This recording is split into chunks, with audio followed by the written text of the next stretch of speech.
Okay, I have been asked to film myself sewing the pleated folds of the wallet, basically attaching the zipper pocket to the pleats. The machine I'm using is a 1948 Singer 201. The actual model is 201K-3, and it's a relative workhorse, I guess you can say, and it's just what I needed to sew these sides. So first I want to mention that I am very obsessive about ironing along the way. Everything that I sew is ironed before and after, which also helps to lessen the thickness, to compress the fibers. I do use zipper tabs, so I'm not sewing through the zipper itself, I'm sewing through the quilting cotton. I use the Shape Flex, the SF101 on both of my body pieces throughout, and I use the Craft Fuse 808 for the zipper pockets.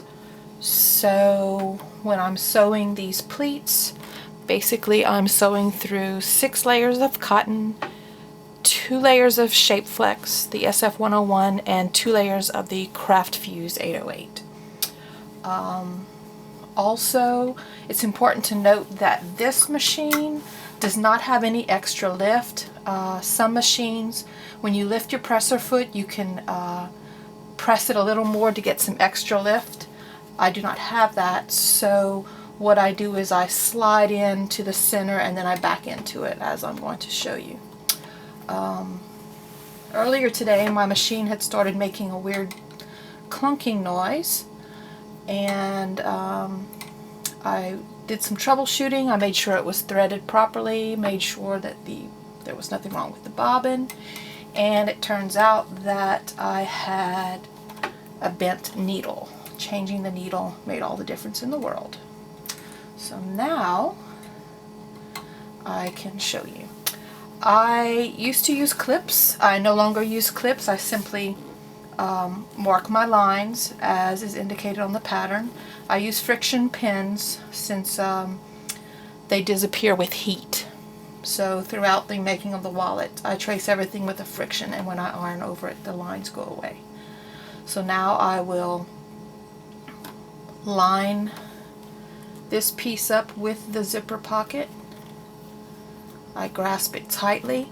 I fold the rest of the wallet back. It's very flexible, so basically you just fold everything out of the way like this. Make sure the zipper pocket is flush against this fabric so that it catches when you sew it. I use a seam guide to ensure I keep my 1/4 inch.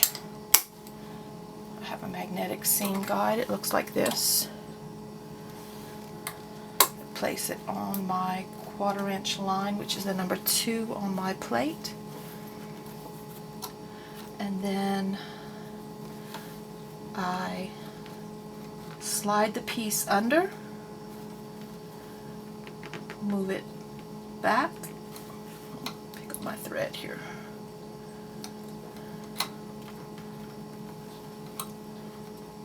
slide it under, move it back, make sure my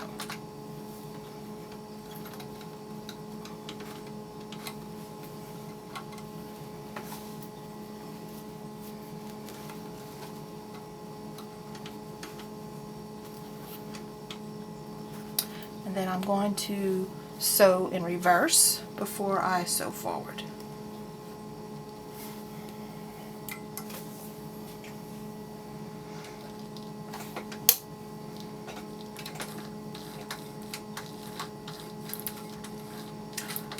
For this, I turn the wheel by hand because I want ultimate control, and after a few back stitches I'm going to sew forward.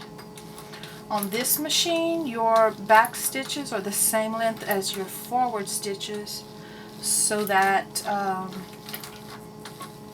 the needle is going into the same holes and your stitch looks much nicer.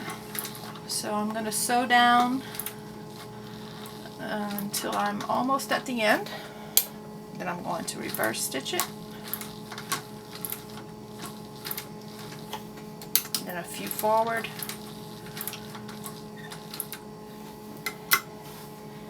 And that is done. Snip the thread. It's always important to snip the threads really close.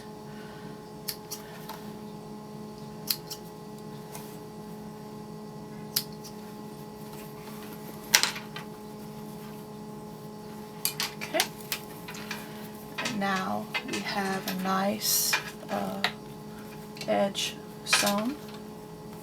The zipper pocket is caught, and you can see that it caught nicely at the top of the zipper. And now I'll do the next one. Line that up, fold it over, fold everything back. This one will go a little quicker. The last one I had trouble inserting because the thickness of the zipper area tends to catch on the feed dogs, the little teeth on the plate that are used that move your fabric for you. Those are called feed dogs, and the teeth bite into the fabric and keep me from sliding it. But this one, as you see, went in a lot easier. So now back stitch until I feel that it goes through. I can feel the flap through here, so I'll stitch until I feel it go over that flap piece, over the edge, and then I'll come back. Make sure that it's tight against the edges of the piece. Now I can just sew on down. Okay, can't go any further. We're going to back up, go forward,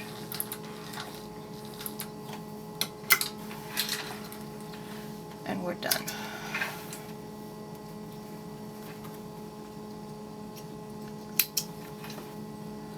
Again, snip threads close as possible.